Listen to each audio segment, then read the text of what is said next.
All right, I'm with Gary Mangat here in his dressing room, and this is MMASucka.com.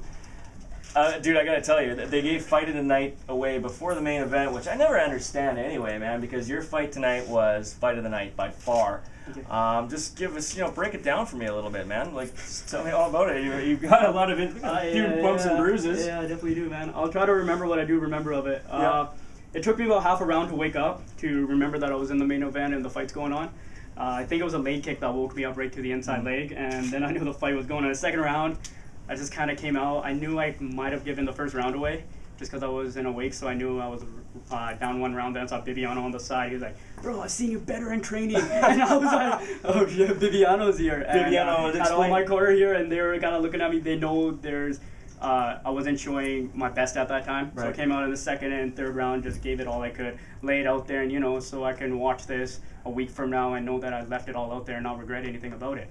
And after the leg kick to the face, I really don't remember the rest of the round or the third round. These guys really even talking to me, and it was my jaw's really like setting in right now. How cool was it to have Bibiano Fernandes here with you and watching? Obviously, he supports the Revolution guys and being training there and everything.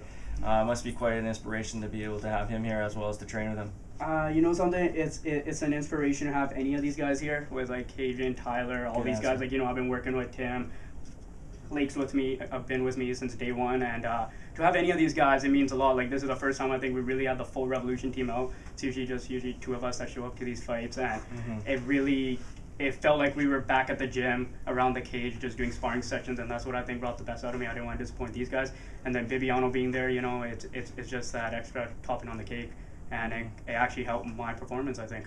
So what do you do now? I mean, do you keep fighting amateur, or do you step up to pro, or do you know? We're going to talk about it probably after this. I think it is time for me to go pro now. I've had a pretty long amateur career now. Yeah. I am supposed to fight for the amateur Washington belt in October, so I don't know if that's going to be a pro fight, if they're going to do a pro Washington belt fight or something. I don't know. We really don't know right now, but I think I am ready to step it up to pro now. Let's start pushing forward with this. We're not getting any younger.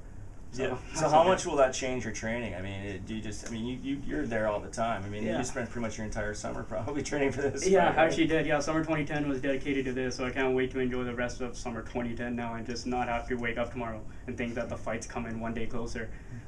Training's not going to be any different since the first day I came into a Revolution. I've been trying to train as a pro, so it would never be kind of a drastic change. I train with some of the best pro fighters around in Canada, if not the world. So, nothing's really going to change. It's just my own mindset is probably going to change because now I'm going up to 5-minute rounds. The level of competition, the mental state is definitely going to play a lot more now because, professional athletes are a whole nother mental limit. That'll probably be the only thing that'll change. I'm going to have to work on myself for that. But anything else is going to stay the same. Same training partners, same gym.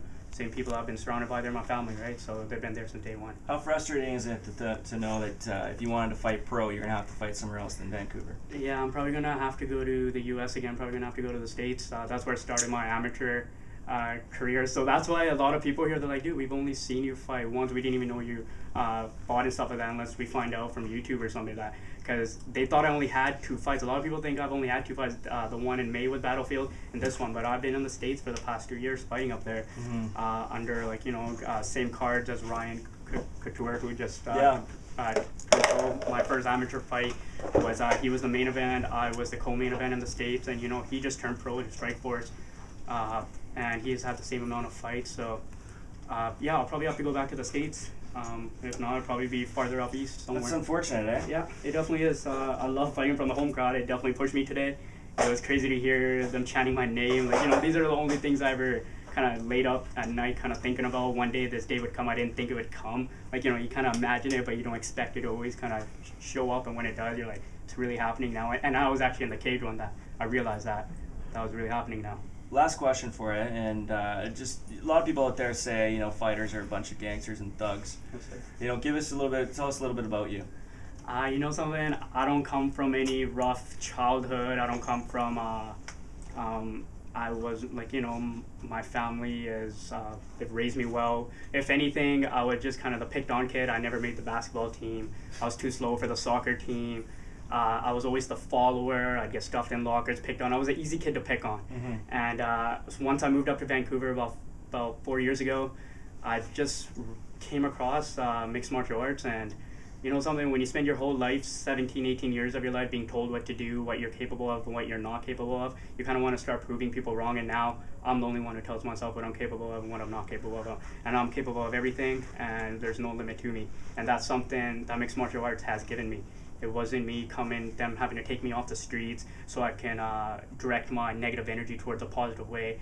If anything, I'd be a fat kid sitting doing accounting right now. Probably be getting married next year to some arranged marriage, right? Awesome. All right. Well, that's Gary Mangat. That's MMASucka.com. Gary, I appreciate it, man. And congratulations, bro. Appreciate it. That was awesome. Okay.